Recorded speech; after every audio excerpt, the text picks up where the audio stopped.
Chris Daly here. And as always, it's a delight to come to you. And tonight, as always, we have the nick of finding Jamaicans doing great things, making great impact. And tonight we have Melvin Pennant, aka MAP, one of Jamaica's hardest hitting cultural DJ and author. He stands above the crowd with his approach, his lyrics, his content. He is a class above. He wants to do some great things. And we're here this evening to enter into conversation with him to give you a sight into his heart. So leaning carefully because we have an important voice for you to listen to. So Janice, take it away. Well, thanks, Chris. So, Melvin, welcome. Hey, what's up, girl? How you doing? Chris, respect, yeah. So tell us a little about your Jamaican roots. What's to say? Born, raised, grown, love Jamaica, won't leave Jamaica anytime soon. I was born originally in Clarendon. I'm currently living in Kingston, St. Andrew. Okay. I was born in Clarendon, grew up in Clarendon, and both mom and dad are from Clarendon. Everybody from me, basically from Clarendon. So everybody is a Clarendon person. Yep, that sounds good. Clarendonian. So Clarendonian. All right. We have some other greats from Clarendon. Okay. Freddie McGregor, Tootsie Birds. Yes, sir. You know, a whole host. Olab is in Clarendon, right? No, Olab is actually in St. Catherine, but it's on the border. Okay. Yeah. All right. Who was the biggest influence in your formative years? My grand uncle, still alive, Diego, taught me valuable lessons. My dad too, to some extent. They taught me how to be a man at the age of 9, 10. You know, and I continue to keep those values that was distributed to me by them. So in my early years, I'm one of those guys who were lucky enough or fortunate enough to have two role models that I really look up to. Yeah, especially a male. Yeah. People just don't know how critical it is for a young man to have an influential, positive adult male in their life, you know? None of this other kind of lifestyle. Prominent men, strong black men must be take care of or have some kind of influence in children. What were some of the critical milestones that allowed you to arrive at your current destination? Okay, so as you guys know, I'm an author and a musician. I grew up pretty much with my grandmother as well. You cannot live in Miss Jane, God rest her soul. Best, you cannot live in Miss Jane house and don't go to Sunday school. So that's with most Jamaican households. Actually, that trajectory kind of changed now. You know, a lot of these youngsters don't even go Sunday school again. They're born with a choice. Those days we had no choice. No choice. I'm hearing 5 years old. I hear 5-year-old kids telling their mom that they don't feel like going to church today. Wow. No, that wouldn't even come out of nobody in my household. In our time, that's a no-no. You gotta go. No, I love your book. I must say, it's the timing, the title of the book, In My Time, and the topics that you deal with. It's very contemporary. You know, you talk about so many topics. And what I like about your book is that it's only 200 pages, so it's a quick read, really. You know, and then it's like it touches what it needs to touch, and then moves on to something else. And I think that's because of the era that we live, where we don't have time. So this one is definitely it takes up your time, but it doesn't take. It takes up your time, but it doesn't take up your time. I don't know what else to say. How are you using your craft and talent to further Jamaican possibilities? Okay, so interestingly, I just came back from India in March. I went to do a communications course and a few link ups and some business venture. And I had the opportunity to do a few little short stints of performance there. And Mm-hmm. um, when I recognized that this thing called music, I know it was powerful all along because music means come from the Greek word muse, for you to think, to Mm-hmm. penetrate deeply, And I'm in this country, and billions of people, and I'm singing, I'm DJing. They don't know the language that much, but here the people rocking, sing along with me, and Touching. Yeah. it just speaks volume. And I'm trying to promote worldwide. Mm-hmm. Jamaica is one of the toughest place to break out as an artist. Why I say that is that the pool is so vast and varied. There are so many Mm-hmm. talented people here, and Yeah. the space is crowded. You know, Mm-hmm. luckily for me, I am not one of the regulars per se. Well, I'm from the old school type of DJing. So I like my thing to remain authentic, and I'm trying now to find new ways of promoting but keep the authenticity. Because like I said, the pool is so clogged So up. vast. Yeah, Yeah. you And have to and find that's what niche markets and ways to right. get around, and that's what we're currently trying to, put the brand Move out there on to some that. more and try new methods of promoting. And that's why you see so many Jamaicans leaving because when you go into the diaspora, you're able to create a niche for yourself. But you also have to go back to Jamaica to kind of refresh your well. I don't know. Yeah, That's give like a beauty. water, and you That's got to go back to the well to refresh. That's Well, the beauty. That's the beauty of Jamaica. There is yeah. something. Bob Marley have a song that says, "There's a natural mystic flowing through the air. It is as Yes. real as daylight." There is just Mm-hmm. something about this island, this country. When you're here, a lot of even the international artists, you might not see them performing in Jamaica, but they spend a lot of time here. They come here, they record here, and they tour. Mm-hmm. Like the older guys, previous like Burning Spears and stuff like that, before they pass on, they'll tell you don't see them. Pulse, those guys, they're here. They come here, rejuvenate Mm-hmm. themselves, write, record, but they're on the world scene. Sometimes you don't even hear about them in Jamaica. Sometimes their songs are hardly being played in Jamaica, but they're touring. But they come home to replenish, rejuvenate themselves, and go back out. So there's just this vibe that Jamaica offers that no other country offers when you're a Offers. musician. True, Yeah. true. But when you were in India, I hope you got a chance to experience Bollywood and learn some of those techniques and bring it back here so we can create a jam wood.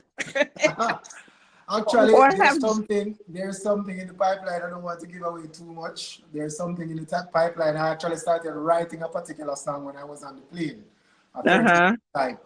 But I didn't get to experience Bollywood because I spent most of my time in Delhi, the capital. I Okay. I only really connect in Mumbai, so I didn't get to Bollywood or stuff. But I'll share some clips with you at a later date where Oh, I nice. experience a little bit of that. Yeah. But So something is what in the pipeline. yeah, well that's good. You must always travel and learn. And that's how what do you call it? Ear hustle. You eye Yeah. hustle and ear hustle. And then you can create a little thing for yourself. What are the top three concerns you have about Jamaica's cultural life? Because you did touch on that in the book, and I was like, yeah, this is resonating with me. And I know your audience, and I know the audience when they read your book, buy it and read it, they're going to appreciate it. So give us a little chups. All right. Unfortunately, we have lost that that level of respect that we once had. Mm-hmm. Like I said, I grew up rural Jamaica, and 9, 10, 11, 12 years old. Before I go to high school, I can remember that you don't pass an adult on the streets without saying good morning or good evening, sir. It was a small Mm-hmm. farming village, mind you, which expanded over a period of time. Um, Many political representatives come from that side and love there. And that level of mannerism was there amongst all the youth. Some of the Mm-hmm. youngsters, if you're out there smoking, when you see an adult, you put that aside. Yeah, Even yeah. the Rastafarians respected churchgoers and Christian believers. They had that level of respect for them. You know, the kids, they don't swear. They don't swear in front of an adult. No, Mm-hmm. that has changed. That has Mm-hmm. drastically. And You know, and then so, what I'm concerned about is the TikTok, where I'm seeing a lot of the stuff. I see it on TikTok, and people are even saying, "My God, these kids are getting out of hand, even in their uniform. A uniform that's something that's to be revered, and they're going out of pocket in their uniform." So yeah, I do. I see that. Who yeah. are the players you're encouraged to move the needle in a positive way? Turn this around. You know, um, when you say this, a lot of people get very defensive, and the reality is that they don't understand their role, they don't understand the tool, they don't understand the power, and that is what irks me about some of the musicians. They don't Mm-hmm. understand. You could spend millions of dollars on your children, go to primary school, high school, universities, but their biggest teachers are their influencers, and the biggest Exactly. influencers we have are musicians. You can't get around that. There's no if, but, or maybe. That the biggest teachers, the biggest influencers are the musicians. And sadly, my point is a lot of these musicians don't even know that they are what they are. They are the teachers. You know, if Well, you give, I think they know but what they're doing is that they have to fulfill the need of the corporate, because think of lovers rock and all these things from same, I guess, my mom's era. And when I was in the womb, you never heard the things that you hear coming out of these singers. You just wouldn't hear it. yeah, And now that's all changed. A lot of it has to do with the corporates. They want bust, so they feel, oh, that's too soft. That's too soft. That they're being hardcore. And you see that not just with reggae music, but you see that with rap too. Because a mhm, lot of people don't realize that rap music really came out in the 70s, 80s. You never heard that. You heard Black Man Lift Yourself Up, yeah. or You're an African Queen, I Respect You. But But I'm now gonna it's tell you something.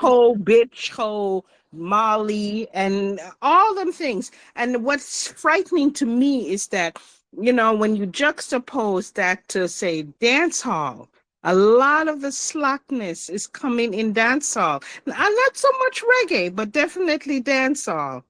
Or do you feel differently about that? All right. A little bit. There's a little bit of truth in what you're saying, or revelation in a sense, but it happened back then. Let me tell you what happened. The musicians back then were very creative. Like, for instance, the Trinidadian music, you have calypso and you have soca. Mm-hmm. Calypso and soca is the same thing. They're talking about sex, but they were a little bit more creative with it. Lord Sparrows and Yes, Byron Lee and the Dragonets, they were a little bit more more double creative. entendre. Right, so they weren't so the innuendos, the little sexual innuendos was always in the music, was always there. So back to reggae and dancehall now, it was always there. I don't want to wait in vain. From a little cottage in the grill, I write these lines to you. So it was always there, those little innuendos and sex, but now the challenge is now it is so raw and blatant, and nobody has no respect. And one of the biggest challenge we're having is that back then you used to have men as radio disc jocks. Men. And I'm not Mm-hmm. talking in terms of age. I am talking in terms of morality and standard. Mm-hmm.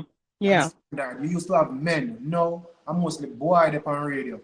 So what happened is that they're editing and they're taking their time. So the artists go as raw as possible, and these guys are trying to bring it in mainstream, just like that. And so the population is getting a little bit more.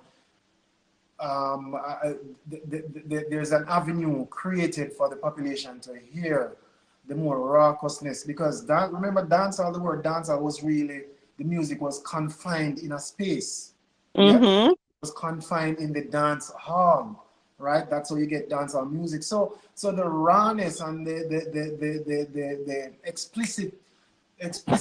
the explicitness of the lyrics was always there, but it was confined. The challenge now, Mm. they bring that into mainstream, and they don't when they bring it into mainstream, they don't come with the wittiness, the ways and means of kind of, cloaking the language. They just come out raw with it. And then the proponents, the disc jocks, the radio disc jocks, the announcers, they are bringing it as it is, with a little beep and a little mute and stuff like that, but people already know. And then now it's just flooded the airwaves. Yeah. It's just flooded the streets. If you pass 10 shops, you hear the music blaring. So it's now pretty much accepted. So children going to school, they pass the bar, they're Yeah. hearing the They just music. So, internalize it and they don't even know. But and what that's can the and that's average person do to yeah. lend to a more positive Jamaica? What can the average person do? Um, Because you pointed out these things in your book, and I'm just saying, we've touched on the music part. What do you think we could do? Start respecting themselves again. I don't think Mm-hmm. it's beyond us to start respecting ourselves, because you see, if you respect yourself, then you're going to start respecting others, and you're going to start thinking about what you're teaching. You're going to start thinking about your legacy. Let me show you. Let me find. I can't leave the music because it's the roots. Mm-hmm. Back to the music. In the 90s, you have 50 DJs. Today, you have 1,000 DJs, and every day you hear a new artist, and then 2, 3 months after you don't hear them again. Right. Right now, in New York or some other places, I've never been to London, so I can't speak for London, but in New York, there are some places in Atlanta. When these guys are promoting a show, it is still the 90s dancehall I hear playing. Mm-hmm. Hardly, when I travel, I hardly hear some of these new artists. I'm still hearing the Beanie Mans, I'm still hearing the Bounty Killers, I'm Yeah. still hearing the Frisco Kids, I'm still hearing the Dukes Ranks. You understand? Because the Mm-hmm. music, lewdness was there, but it was more controlled, and they are still the ones that have the bigger market listening, the bigger market share out there. Yeah. That's why these guys are still touring. That's why a lot of the 90s dancehall artists are still touring. Today, 5 artists rise up, and out of the 5 artists this week, you probably hear about 2 in another 2 months, and then one will survive and continue throughout. Yeah. So It's interesting you talk about they're still touring. What would you say to the Jamaican diaspora? Maybe, I mean, I that's not necessarily the case, but maybe it's because from that era. Say for me, the music I prefer to listen to, it's the stuff that I was listening to when I was in high school or college. And most I of mean, and which is the Bean and Man. So I'm not saying that the other groups don't have a chance, but if I'm going to turn on my radio, it's kind of clicked to the 90s era. You see what I'm saying? Well, what do you say to the diaspora, the Jamaicans in the diaspora? Listen to the old school or try something new? no, nothing is wrong with newness. There's the things are renewed every day. But you see, the challenge that they're probably having is they're faced with quantity over quality, and it should be the vice versa. It should be Mm, quality over quantity, and music back then is still better. Now you have something called trap dancehall, and a lot of the artists are not even hardcore on it, they're more a sing J type thing. So Mm-hmm. back in my era, and the era I'm still in, is that you used to have the sing Js and you also have the DJs. No, Mm-hmm. everybody sounds like the same thing. Everybody sound, the lyrical construct is the same, and that's okay. You know, they're trying to let this crossover thing, and it is okay. You know, Okay. And then for my I have a wide variety of people listen. So what is the difference between the Sing J and the DJ? DJs are more hardcore lyrical content. A lot of the guys who are DJing now, they are singing, so that's why I call them sing J, and that's Mm-hmm. the difference. I don't sing. I'm not blessed to sing. I don't have that nice melodic But voice. You know. you are blessed to have a wonderful book that just that kept that's brought my attention to you. So you're blessed in that, in Yeah, man. No, no, your I writing understand. skills.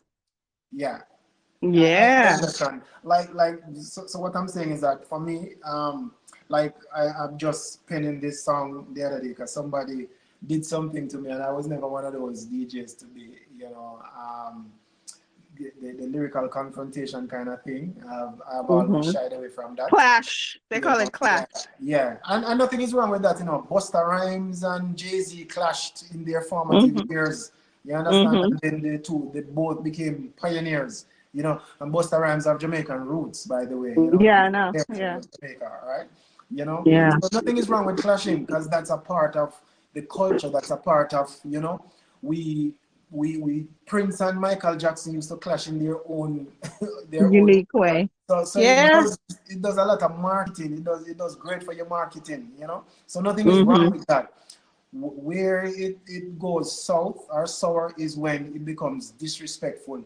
Like when Admiral Bailey, Tiger, and Papa San were clashing at Sting and Jam World back then, people were DJing and lyrics was flowing to and fro. Even with the late Merciless, when he pretty much done Bounty Killer, Beenie Man, and Ninja Man all in one night. I mean, I love Bounty. Bounty, I'm a DJ, but the truth is the truth. Yeah, yeah, yeah. In He did done all Merciless. three major top artists in one night. DJ, get them time, talk, sing, DJ, and stuff. Now, Clash now is almost like a war, literally fist throwing on stage, you know, and that is Uh, destroying the that, music, and you don't recognize that, you know. So, yeah. so yeah, but we straight from the original question, which is the singers and DJs, but DJs are more hardcore hitting, uh, Mm-hmm. and singers are more melodic and singing and stuff. Yeah. Being such a Renaissance man, what do we expect from you in the near future? You've got this wonderful book that we definitely want everyone to purchase. So what do we expect from you? Okay, so I'm working. I did a short story, an Mm-hmm. interview, 2 years ago in JCDC writing competition. I won a merit award. I am currently working on the book format now, so Mm-hmm. that should be out before probably before October. I'm working on releasing it before October. It's called Mm-hmm. Jizoba and the Baby's Quest, talking about two runaway slaves. So again, connect to Jamaican roots, two runaway Uh-huh. slaves, from the Well, plantation. we'll have to invite you back to talk about that once that's in its when you're Once it's done with the published. creative process. Yeah. So complete this statement. Jamaica will be better in 5 years because Because I exist and I will continue to teach and help my people to govern themselves. Because the challenge is we have lost government, and government means self-governance. Back in the days, when God said, Adam, take charge and multiply, if Adam just stayed connected to the truth and the roots, and governed rather than acquiesce to another being that was in the garden, then we wouldn't be having so much problem. So if we take self-control, because that's what self-governance really is, self-control. If I can control myself not to disrespect you, if I can control my tongue You know, small part of the body, but massive in terms of direction and instruction. You know, if I can respect you, if I can have self-control, then I can go further and I can enhance you by me being in control of myself. And that's one of the Yes. challenge. A lot of people don't have self-control. So if we can get that back into our people, self-control, self-respect, self-motivation, you know, then we'll get there. We'll definitely get there. There's hope. So, how can folks appreciate your music and your influence, especially with this book, In My Time? You chose that title because it's definitely relevant to the topics you hit on. It's definitely relevant. Yes. Yeah.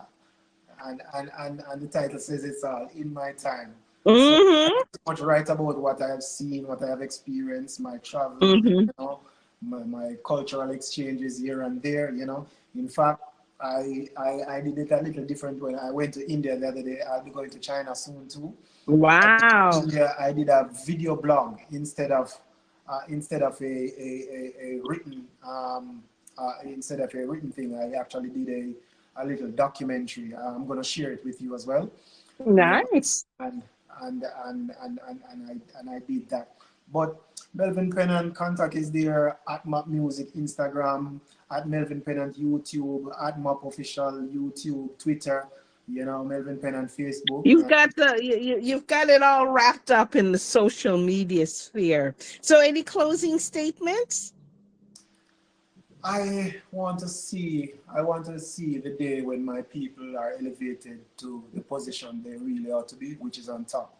Because Jamaicans top the world in music, we top the world in sports, we top the world in culture, you know. And And yes, we're very creative. And you said that you've never been to the UK, but I can tell you, when you go there in the black community, well, the Caribbean, because the two prominent groups, it's in terms of black people, are the Africans and the Caribbeans. And when it comes down to the Caribbean, Jamaica all the way. Trust me, I'm telling you. yeah, You know, they even have some social media, like how you do the vlogger thing. yes, People point those things out and it blows you away. yeah, So we really appreciate you spending time with us. big up, um, big up. Folks, this book is relevant. It's a quick read. It tells you about, it hits the bullet points of where Jamaica is, where it should go. And you'll be, if you're a fast reader, it'll take you within a week. If you're a quick reader, it'll take you less than 5 days. Trust me when I tell you that. Okay, so to learn more about Jamaican diaspora, visit JamaicanDiaspora.com. To learn more about Chris Daly, visit ChrisDaly360.com. Melvin Pennant is on all the social media things, YouTube, Twitter, Facebook. You can't go wrong. Melvin, thank you so much for Big up, spending Jeff. some time with us. Bye Big up, now.